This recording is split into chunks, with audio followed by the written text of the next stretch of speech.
Hi there, Maria. Hi, Good Maria. afternoon. Hello, good afternoon. So, I don't know if you're aware or if you've watched, but there's this documentary series entitled In the Name of God, A Holy Betrayal.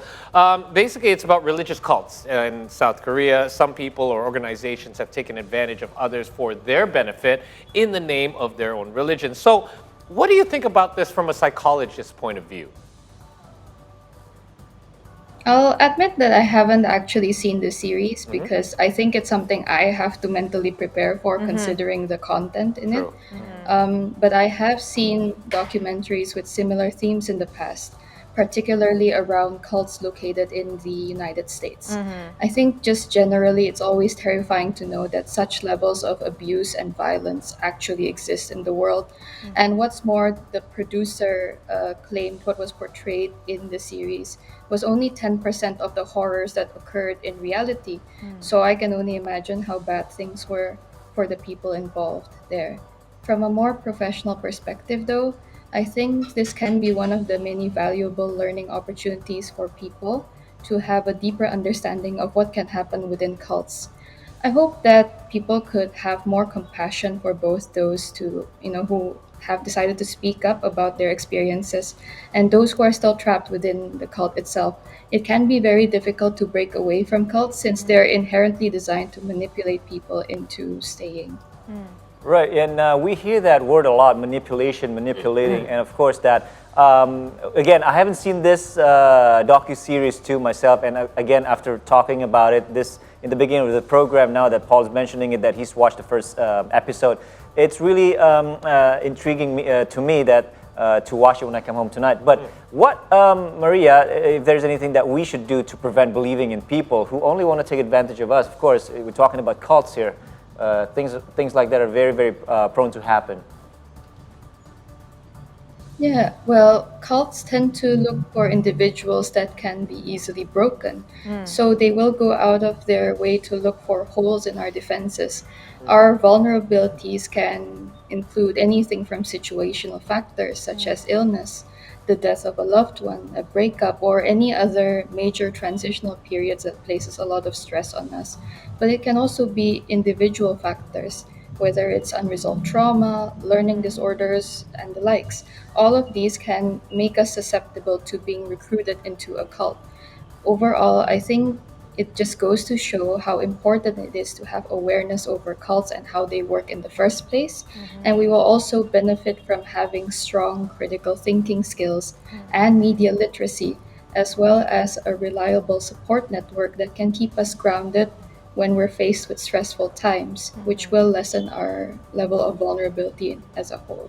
Yeah, what you mentioned to me is similar to a toxic relationship where people can take advantage of you if you are, for example, have your own issues, in stressful situation, or there's some unresolved trauma. Now, what's interesting is that we saw that a documentary is apparently in the top 3 rank to watch in Indonesia. Why do you think people have such an interest in the series? I think it's no secret that people enjoy scandalous things or generally anything that appears to be out of the box. We could have this morbid curiosity towards dangerous situations, and this might just be part of our survival instincts. We know there are thousands of cults around the world, and there are many occasions throughout history when their actions reach the headlines. It's a real threat, and unconsciously, we may be doing our best to understand the motivations and behaviors of cult leaders so we can identify and avoid them more effectively. This could also be the reason why series or movies about, for instance, serial killers were all the rage not too long ago. Right. Okay, so let's put, because the pieces still don't add up for me here, Maria. I admit, I think I contributed to that top 3 ranking because I did watch the first episode as soon as it came out. But for me, it's a fascination about something that I don't understand. It's a fascination perhaps about crimes that people are able to commit. Like, how can you go that far as a human being? Or, for example, in this case, how can people get tricked or manipulated in this manner? But going back on that, if so many of us are fascinated by these subjects and we're constantly watching about it or learning about it, how is it so many people can still fall under the spell of these so-called leaders? Usually it's the leaders that lead these kind of groups Yeah. and these way of thinking, but they're still able to captivate so many people. Why? What is contributing to this phenomenon? Well, anyone, no matter how intelligent and strong-willed they are, can still be drawn into a cult under the right circumstances. The thing about the cult leaders is that they often promise things that we all inherently long for, whether it's financial security, health, peace of mind, or even that eternal life. And in addition, the brainwashing process that cult members go through tend to be very subtle, and people might not realize what's happening until much later. We call this undue influence, where people are manipulated against their consent into believing as if the rest of the world is bad and this cult is the only good thing left, and therefore they should join them. So the followers are then indoctrinated through both the leader and their other followers and undergo this behavior modification process where total submission is rewarded and anything outside of that is punished. So it's not simple matter of people choosing to believe in the cult leader and just as easily can choose to not. Rather than we can see it as intense and prolonged coercion to the point where someone's identity and their ways of thinking are suppressed and then replaced. Like you said, we can even compare cults to abusive relationships since both take away a person's power as well as isolate them from the rest of the world through fear and guilt. We can see how difficult it is then to Yeah. be able to notice that and stop it when it happens. Right, Maria, so I want to ask a little bit more in regards to this brainwashing process, because obviously that is the process where someone is likely to be more believing in whatever is being presented to them. But how does this process take place? Are you then closed off from the outside world? Because I assume with technology that we have now, you would think, can't they just Google something? I Right. mean, you know what I mean? So are they not allowed to have phones or contact with the outside world because that would keep them kind of like on this one-track mind process, not being able to contact friends, family, literally not being able to research for yourself what this group is all about. Is that how it happens? I will say that it depends according to the cult. But again, if their aim is to have that total control over their followers, then what typically happens is then they isolate people who come in and then use that opportunity to really indoctrinate them about the kinds of messages that they want their followers to have in their mind. And not only that, they're taught to believe that whatever people have to say outside, whatever people have to say against what goes on within these cults are then deemed as wrong. And they're rewarded for it when they actively deny those other perspectives. And so it's easy to see that sort of cycle that eventually forms and how people can really, really get trapped into it. And how also when others seek to kind of pull the followers back out, it takes an incredible amount of patience and time and efforts to rebuild their trust and then teach them that look, that there's other things going on outside, there's other ways you can look at this. Yeah. Right. So I want to go a little bit further on that. So you said that people can look more towards this, or maybe there's signs or tales that somebody's trying to deceive us. Is there such a thing, Maria, that we can look for to make sure that we're protected, we're not being duped, maybe the word is?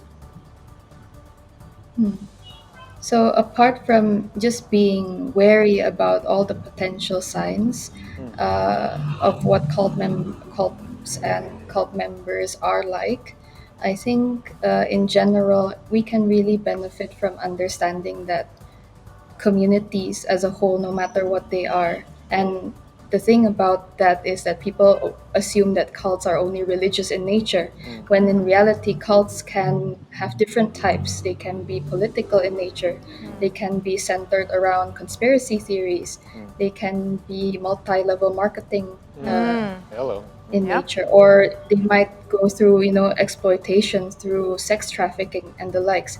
We will still call them, we can still refer to them as cults. So we can really just have that general perspective that communities as a whole are meant to give us valuable shared experiences, not to take control over our lives and make us believe that there's only one way forward.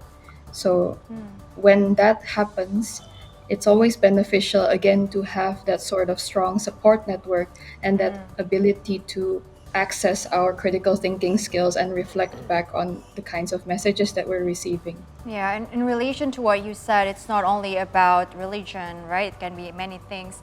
There's a lot of fanatic, fanaticism, probably. That's the word. It can be about a football club, a certain hobby, or of course we know like a fandom for some musicians or groups, right? There's also so much more that we can do in the world, such as focusing on our personal growth, maybe, or just focusing on ourselves. So, as a psychologist, what can you suggest to people with such tendency to sort of idealize something outside of themselves? I think generally any interest groups can provide people with that sense of belongingness, that ability to kind of rework their identity and find comfort as well. And we'll see that most things, when done in moderation, can be relatively safe. But when people either have that tendency or just naturally see those interests get taken to the extreme, to the point that it's consuming the majority of our time and identity, then it's something worth being concerned about and worth stepping back for. We benefit the most from having a broad range of personal values and passions. So, for example, instead of just being attached to one label, we can say that, let's say in my case, outside of being a psychologist, I'm also someone who enjoys indie music and photography. I'm also a dog owner and more. These are all labels that exist for each and every one of us, and having a stable grasp of the diversity of things that make up our identity helps to create that buffer against addiction or fanaticism. Indeed. Well, thank you for this deeper look, Maria, in regards to this topic, because obviously a lot of us are now being exposed to this new documentary. Whether you've seen it or not, you've mentioned there's been stories like this in the past, and we've heard as well, like we've seen documentaries about how difficult it is to leave these groups sometimes because of how brainwashed that you are. So again, it's great to have a psychologist point of view with us this afternoon. Thanks again for your time. Hope you get around to watching it, by the way. Thank you. I look forward to it as well. Yeah, I know what she means, by the way, of getting into the right headspace, because I need to get into the right headspace to continue. By the way, you always said that. Every time before you watch like a pretty serious series, you always said that I need to prepare my mind. I do, because it does. It can be a bit draining, and you to imagine what they're going through. So I'm glad there's a couple things that Maria touched on that I want to mention here as well. Very important that she mentioned that it doesn't have to be like such a hardcore, serious cult like this. For example, MLM or being a sports fan. Yes. MLM. Look, I mean, a lot of MLMs exist these days in regards to getting healthy or diets or essential oils or exactly. But it doesn't mean that it's a bad thing. For example, if you recognize, for me, there are products that I want to use, even though it's part of an MLM system, as long as I recognize what it is and I actually still want to use the product, it's okay. And I think in regards to a lot of these beliefs, I think if you just kind of like Maria said, in moderation, you understand what a bit of it is about, but you don't put all your heart and soul. And you don't replace your whole identity towards becoming just one thing, which we see a lot in fandom of like the critical thinking that she was talking about too. She mentioned it a couple of times there, and I guess that's really, really crucial for us to be able to identify, to be able to then put things in perspective. Again, back to MLM and whatnot, and also, of course, if you are, especially for us guys, we really, when we see about, let's say, sports news and then a sports club, right? NBA, tennis, we just football, go, oh my goodness, oh my God. They're called football fans for a reason. Fan is short for fanatic. That's right. There you go. By the way, aside from the critical thinking, I think having supportive system is also important because in situation for example, toxic relationship, even though you have probably critical thinking, but if you don't feel like you have supportive system, if you feel isolated from others, it can be really hard to get out, especially if you have invested Yes, of it, especially right? all your time and Yeah. your feelings. And one more thing, I think this is just my own theory as to why docuseries with this topic is very popular in Indonesia. We're a very community-based culture. We love our groups. Like, for example, I'm sure you have a tennis group that you're a Right, part of, or right. if you're a fan of a certain football club. Every club has its own group, the Indonesian-based version of it, Yes. so that you can get together. And even cars, if you have the Yeah. same model cars, you can Or get a car running. club or a running club. If we open up our phone right now, we know we have a lot of groups there on the That's WhatsApp right. group, right? Oh my So god. you want to check whether this is actually like something that Is is it a more cult? All right, good stuff, guys. Good talk. Okay, guys, we're gonna take a quick break, but don't you go anywhere because when we continue, we got more stuff for you to deliver. Stay tuned on the 3 Hour News Show on See Today.